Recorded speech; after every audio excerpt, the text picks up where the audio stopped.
What's going on, everybody? Wow, here we are. I'm Phil Rossi, host of Don't Turn Around. Welcome to It Came from the Web, my new podcast series where I indulge in exploring spooky things people are sharing all over the internet.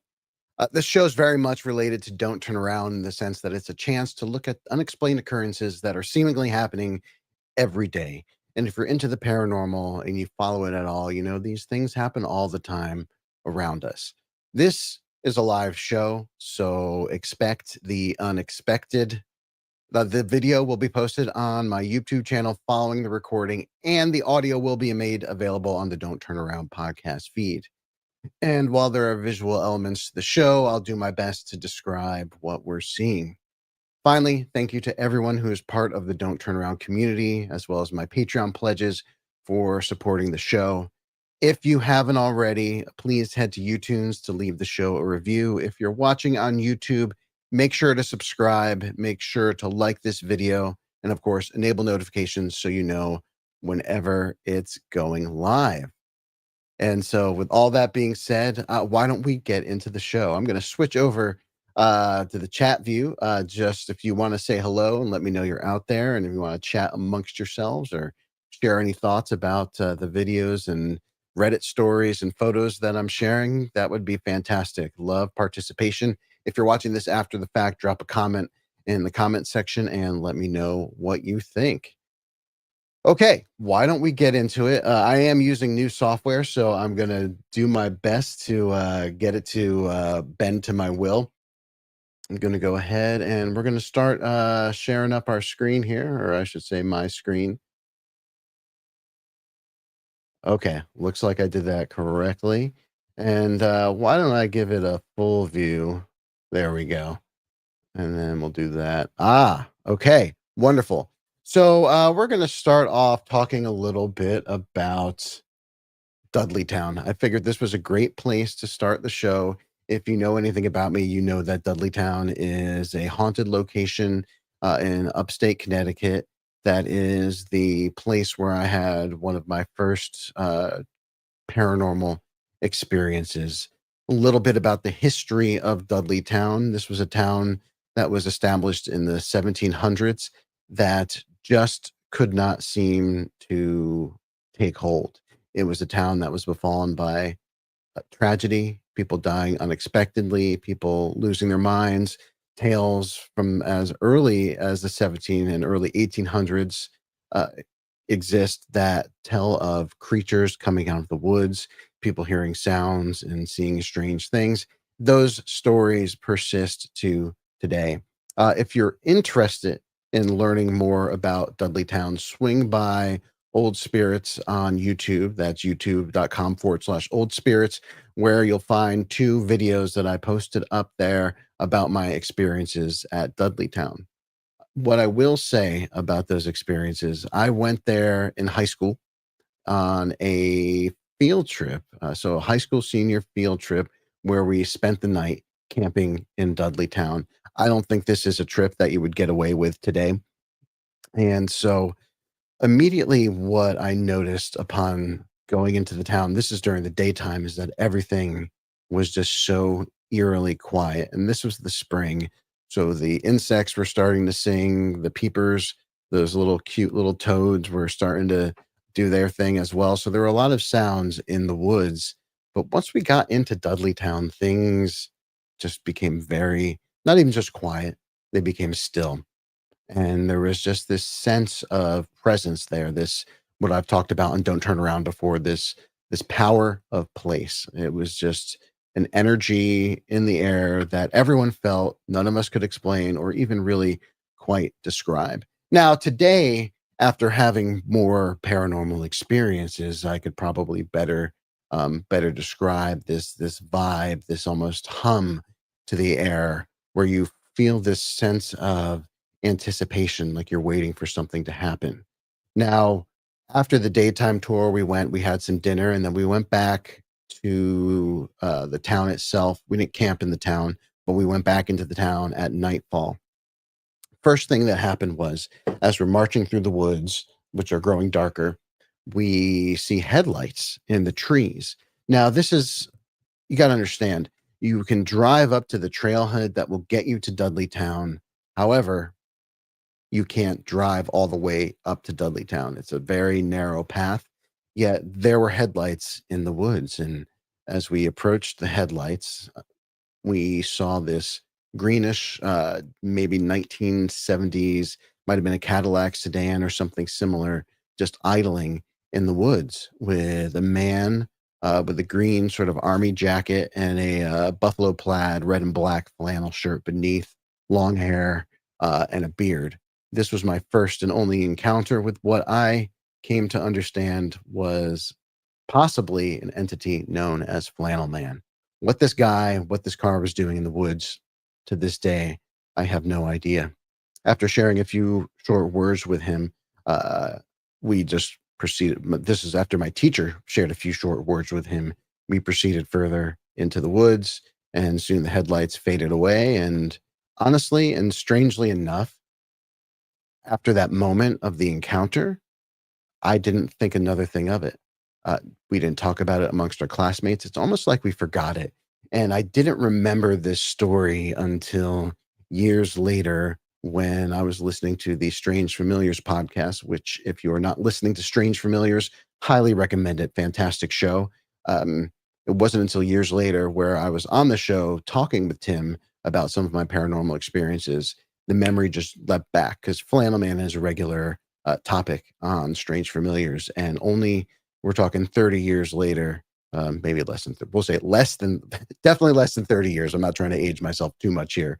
The memory came back to me. So what a strange occurrence. So I'm going to jump into a Reddit story about another person's experience at Dudleytown. So let's go ahead. Okay, how do I do this? Boop.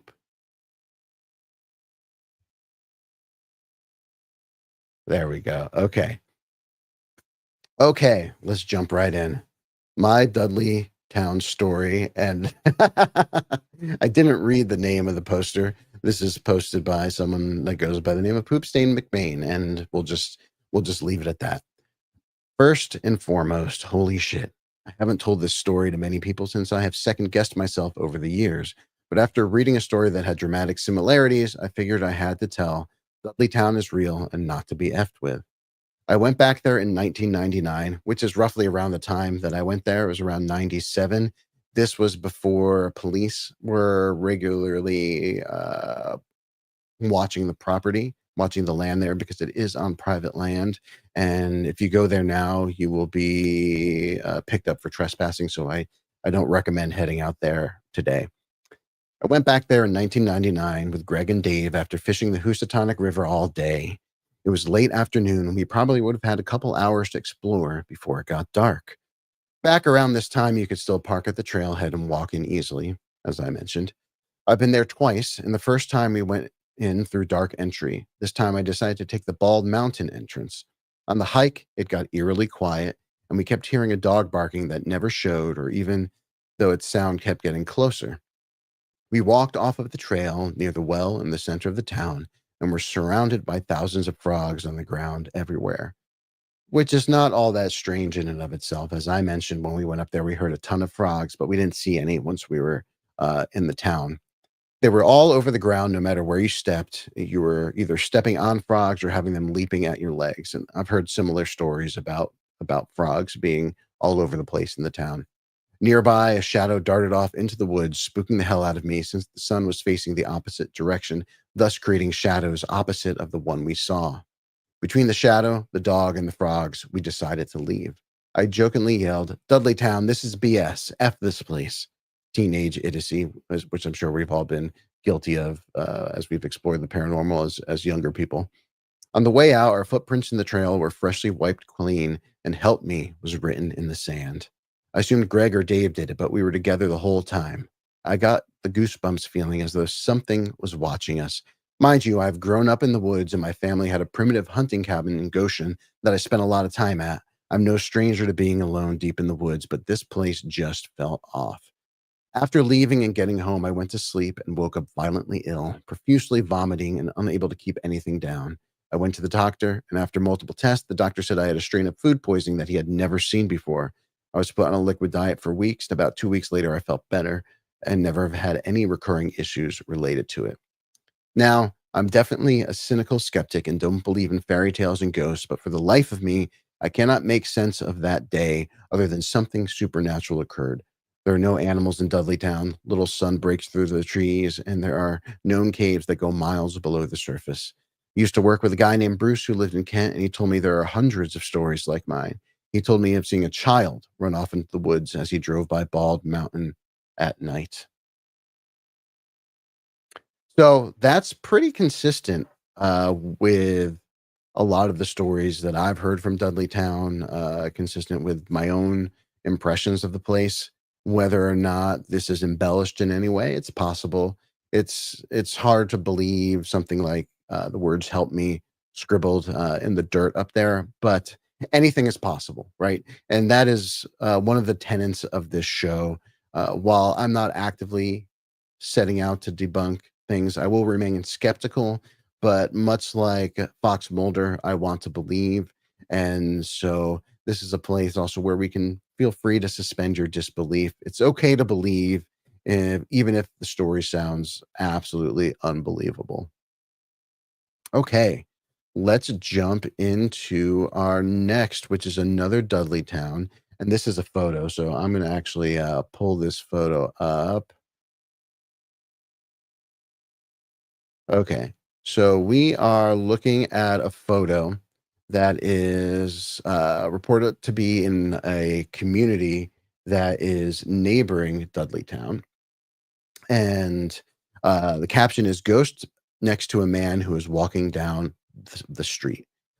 So now you see this, what is clearly a man walking up toward the headlights. But then you see next to him this other sort of spectral image. And I'm going to see if I can zoom into it. There we go. Let's pan down, pan down. Hopefully, it'll be right there in frame. So, looking a little closer. Okay, yeah, that is pretty interesting. It looks to have the shape of a person. Clearly not as solid as this gentleman in the hat over here. One thing that stands out to me, and I'm not sure if you'll be able to see this over the stream, but there's a little bit of pixelation or artifacting around the image, which could mean that it's either the photo's been doctored, or it's just an artifact of the camera itself. But either way, a pretty interesting image. And given the area where this image was taken, who knows? Maybe someone did manage to capture a ghost on their camera. Okay, jumping right into the next one. So roll wrap.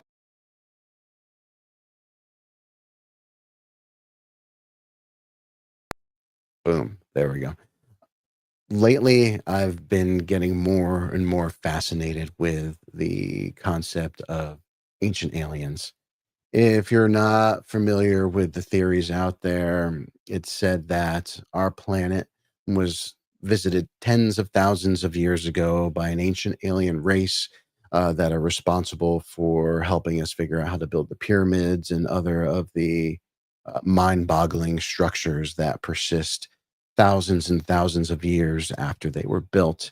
And there's a series that you can watch on Netflix, which I'm sure some of you are familiar with. It's called Ancient Aliens.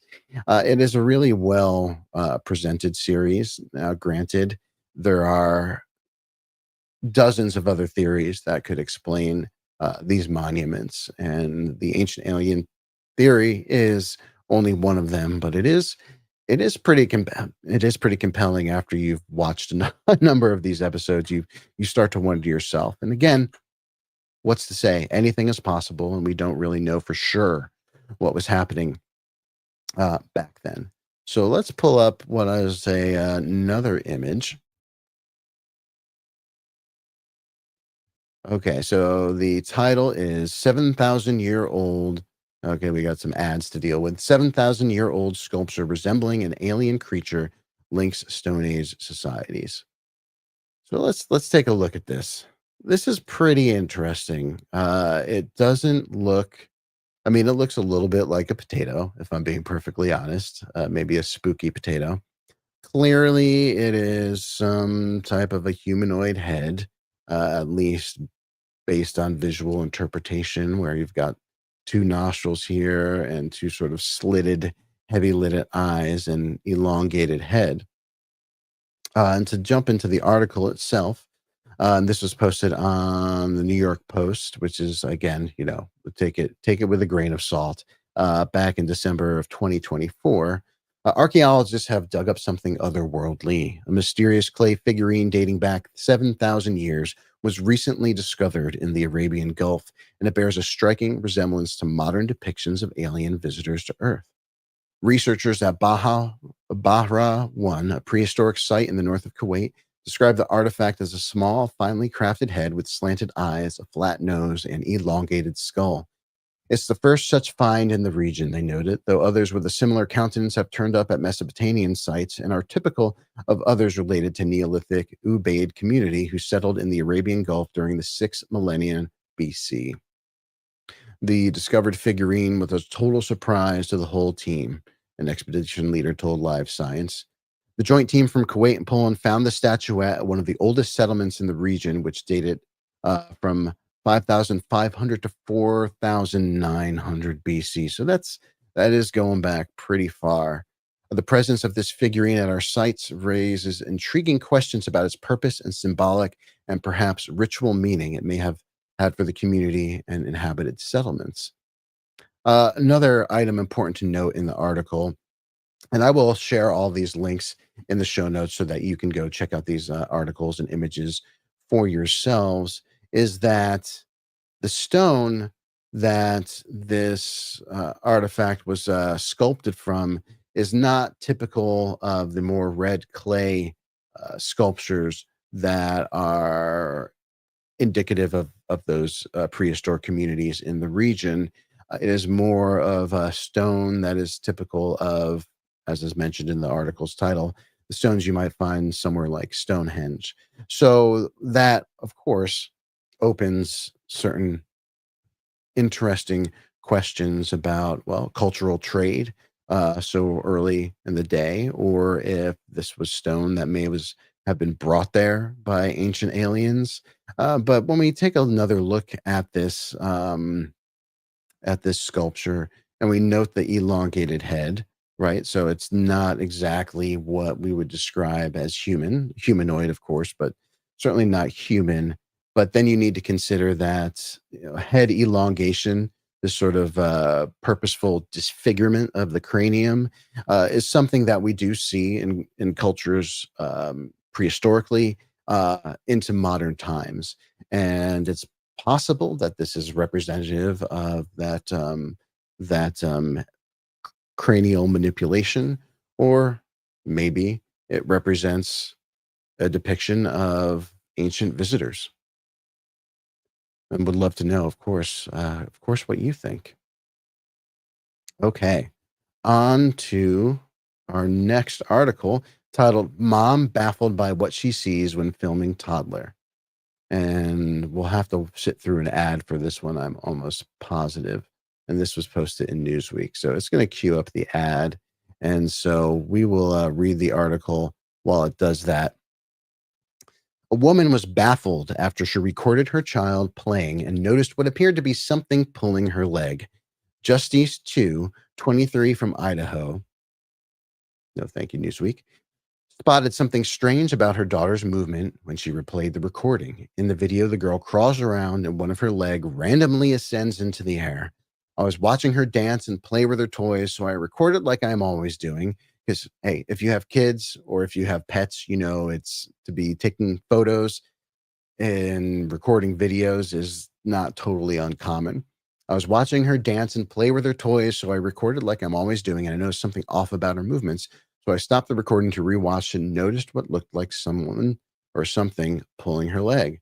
I felt a little scared and worried, so I immediately started praying over her and the house. And here, we'll watch the video in a minute, but here's an image of the leg going straight out there. Two uploaded the video to TikTok along with an on-screen caption. Did a ghost just pull her leg? And the clip went viral, garnering 300,000 likes and 5.9 million views. And I've seen a lot of so-called paranormal TikTok videos, and some of them are positively unbelievable. You can tell that they are certainly faked. So this one did stand out to me, and so it's nice to see something that is a little bit more compelling. See some action on social media. Now, part of the discussion in this article. Oh, did we lose it? Yes, we did. Okay. Part of the discussion in this article talks about children crawling and sort of their natural development, and that it's possible that this little child lost their balance. I'm going to let you be the judge of that once we can skip this ad. And so we'll give it a second. Looks like it is almost done. And then you can be the judge. Is this a child that lost their balance? Let's see. Here we go. Crawling past the truck. Interesting. Okay, so I can see how the parent would think that, oh my gosh, my kid's leg was just pulled by something unexplained. But at the same time, I would expect a leg getting pulled maybe would be a more sudden or a jerky movement. To me, yeah, this does look like this little kid is just trying to pivot, to change direction, thinking about sitting down maybe. Let's watch it one more time. Maybe not.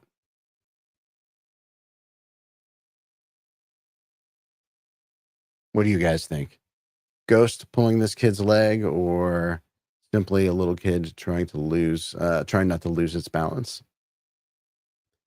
Though I think any parent would be a little spooked seeing something like that unexpected.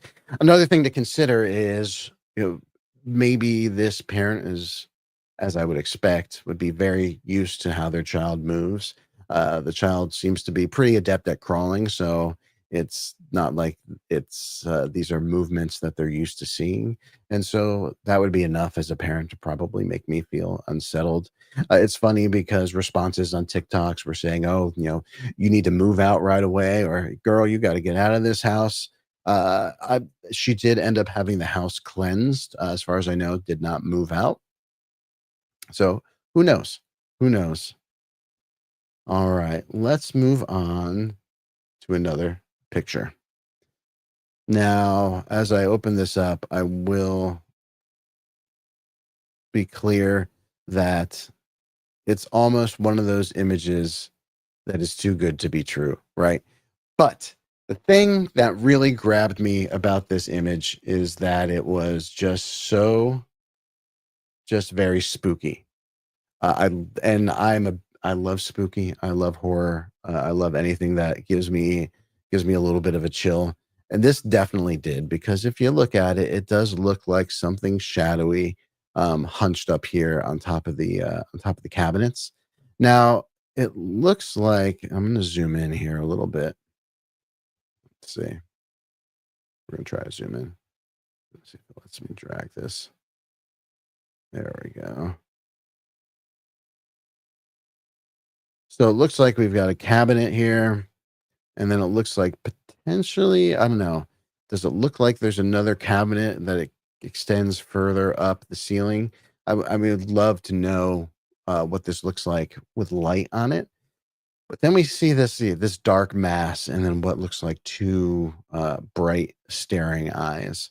So my first thought was, okay, that's a cat. I've seen my cat in the dark, and it's given me a bit of a start when you're not expecting to see eyes glowing at you. And this is, you know, typical of eye shine, which is when eyes reflect something like a flash. They don't appear to be necessarily illuminated on their own. Um, but it is pretty spooky. And I think if I saw that, I would If I saw that unexpectedly, yeah, I would get a little bit of of a start. I don't think it says why this person had this photo. It says, okay, I was on my camera taking photos and noticed this one in particular had two glowing eyes.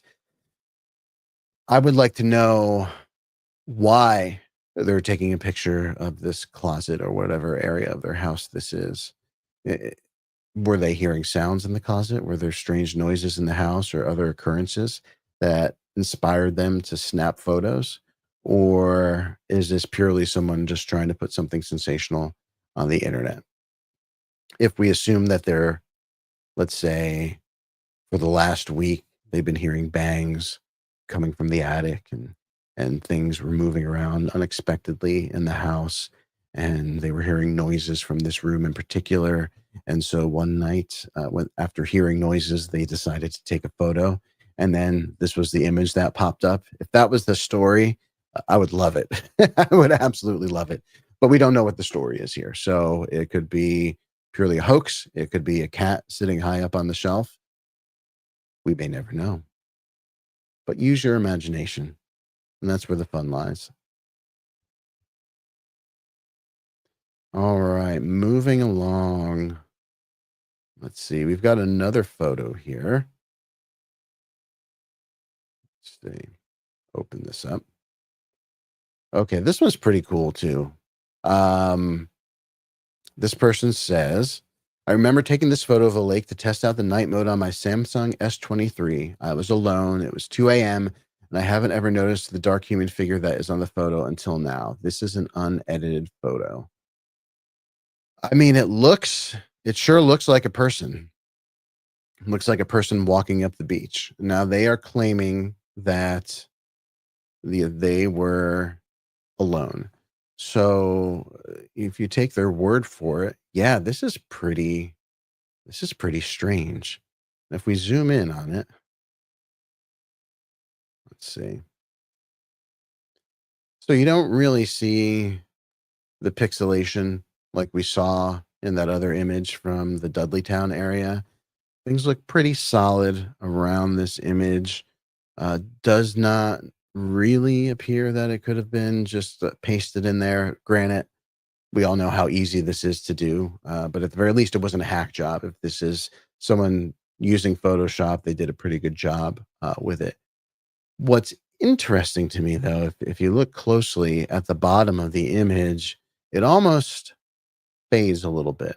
So it's very solid, and then it just sort of fades away. You can see what looks to be an arm-like structure here, um, but the arms almost look strangely long, right? Like, the proportions of this just seem a little bit off. I would love to know if there had been other sightings of anything, ghosts or cryptids, at this lake. Because again, having that sort of background information would help us make a determination on how we feel about this particular image. But given that, this one's pretty good. I do like this one.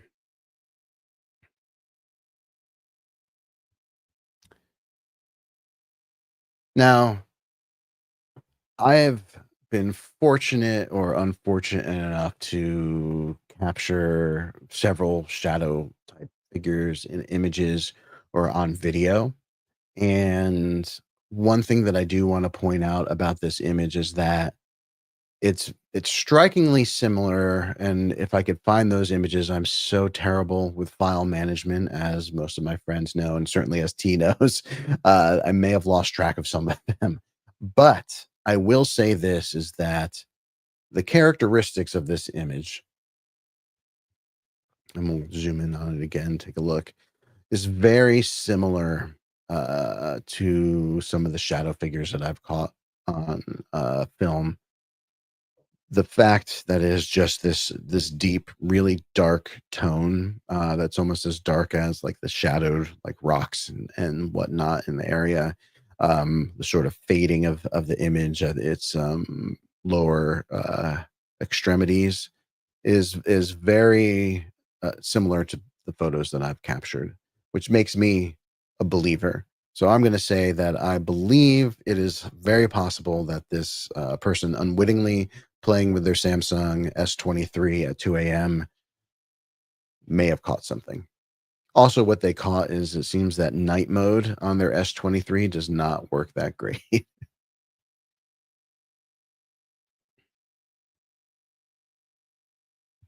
Okay. Let's jump into this one. I am going to do a quick time check. So the show is going to run just about 45 minutes. So we may not get to everything today, but I assure you that we will share in the upcoming episodes what we don't get to on this first inaugural episode. Okay, I'm going to take some water.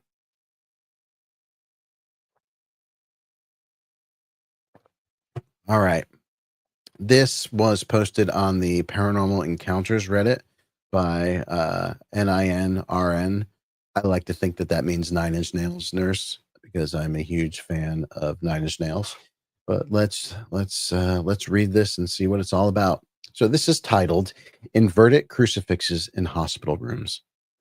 I'm an RN and work mostly nights at an outpatient facility. The place has had its share of ghost stories. Most places do to some extent, which I agree with that. Some of the staff have claimed to see things. I only have one relevant experience that I can't explain aside from this one. So, a patient last night called me to her room and asked me if I could put a crucifix on her wall back to the upright position. I would have never noticed, but she said it was making her uncomfortable, and I could get behind that. I was raised in the Catholic Church, and while I'm spiritual, I wouldn't say that I'm necessarily religious, but some of those more iconic symbols, i.e., the crucifix, uh, do still hold some power for me, especially if it's in the inverted position. That just gives me the creeps. So come around midnight, she calls me and asks me to fix it again. She said, the Lord doesn't deserve that. I don't know how it moved, but I fixed it again.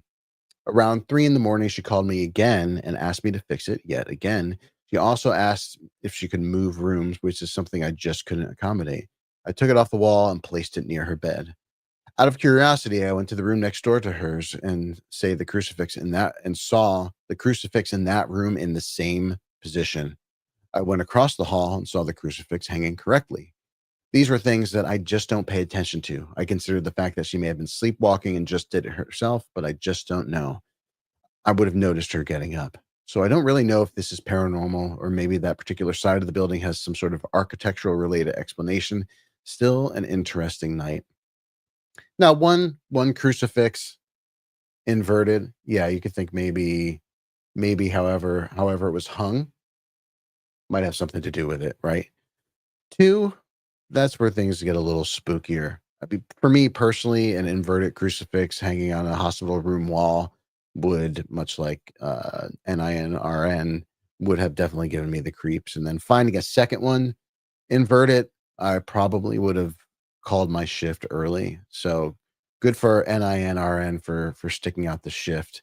I would love to know the hospital. I would love to know more of the stories from this hospital. So if this Reddit user happens some uh crazy coincidence to be watching this or listening to this, I would love to hear from you. And in fact, gang, I might even reach out myself and see if I can't get some spooky stories firsthand.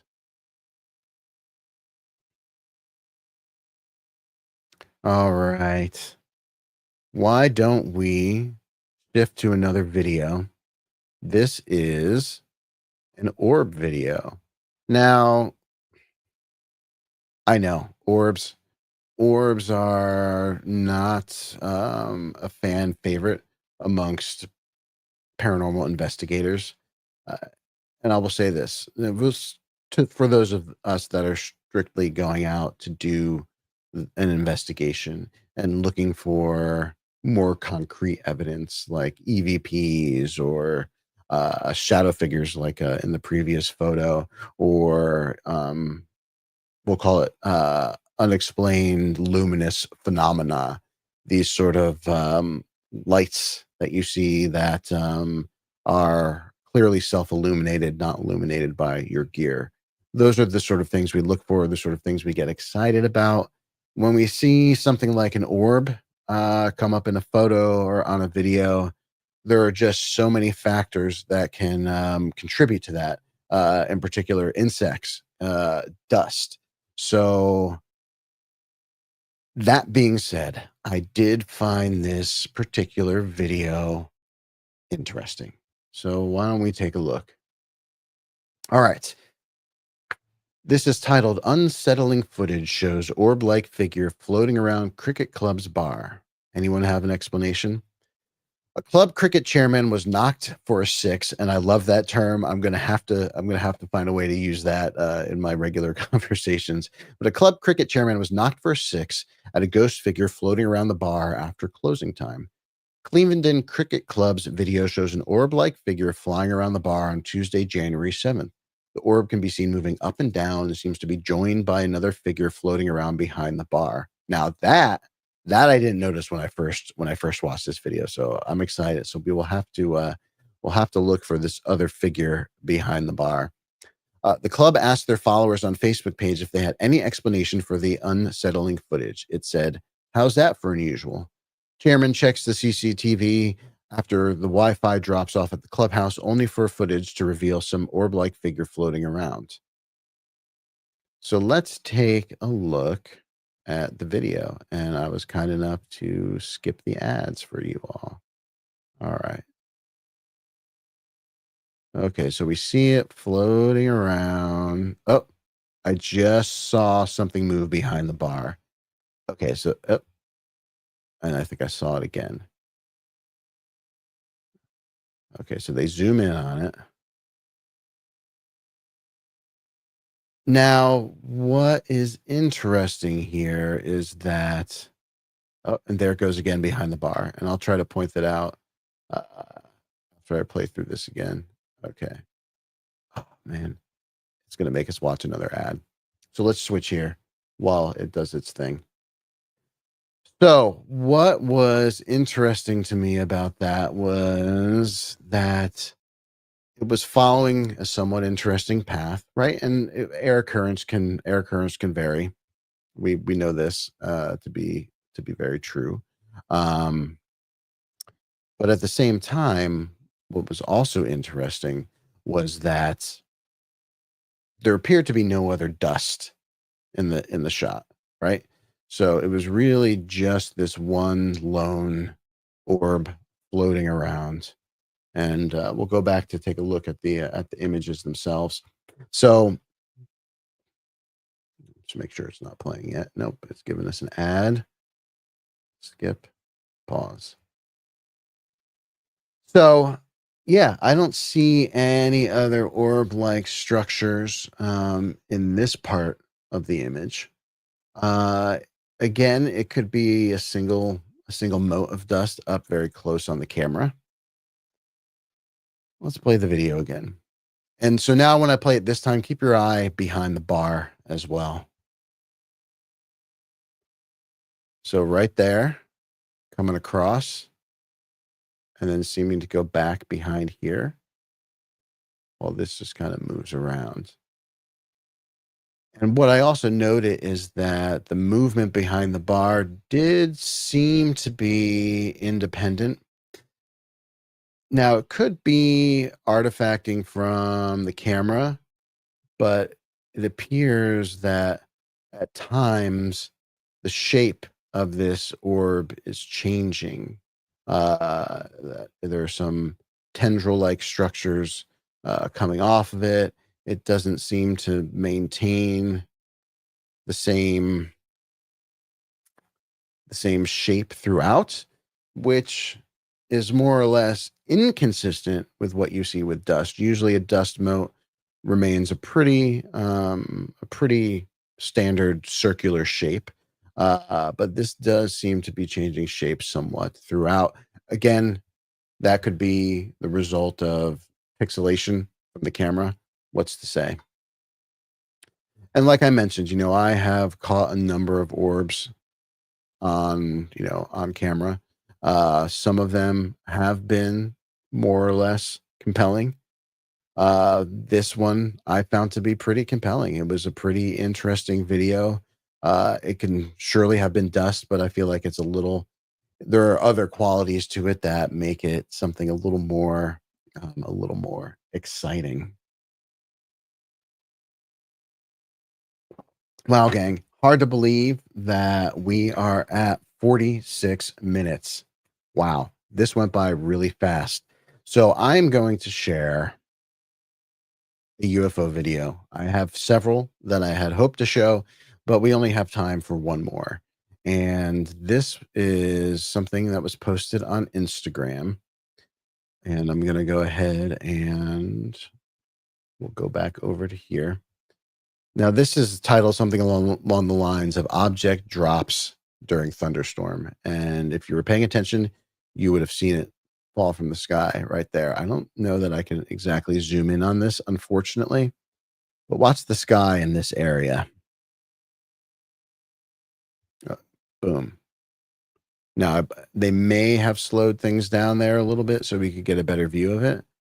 But let's keep this looping and look at it again. Okay, so I think it's about to come through, and boom. And when you see it come through, it appears to disturb the clouds, and I just don't know. I just don't know. It definitely spooked me when I first saw it, and I think this is a pretty cool, pretty compelling video. Um, let's watch it one more time. So the lightning, boom, and down it goes. It appears to be partially illuminated by the lightning when it comes down as well. If you kind of look toward the top and side of it as it comes down again, boom. So that is pretty cool. That is a pretty spooktastic video right there. And that's it, gang. We got through a whole lot of internet strangeness. I really enjoyed sharing these stories with all of you. I am grateful for you coming out and hanging out on the live stream. As I mentioned, this will be posted again. And of course, it won't be live when I post it, but I will share the links to some of the stories that I shared today, and would love to hear what you think about it, or what you think about this concept of a show in general. I love reading about the strange happenings of the world that people toss out on the internet. And it's all the more fun to be able to share this experience with all of you. So, with that said, thank you so very much for watching. Thank you for being a part of this experience. Thank you for being a part of the Don't Turn Around community. If you like the video, make sure to like it on YouTube. Make sure to leave a comment. Make sure to subscribe and do all that good stuff. If you are not subscribed to Don't Turn Around, well, what are you waiting for? Swing by your favorite podcast application and get signed up for Don't Turn Around. Today, I am Phil Rossi. This has been episode of 1 of It Came From the Web, and we'll catch you next time.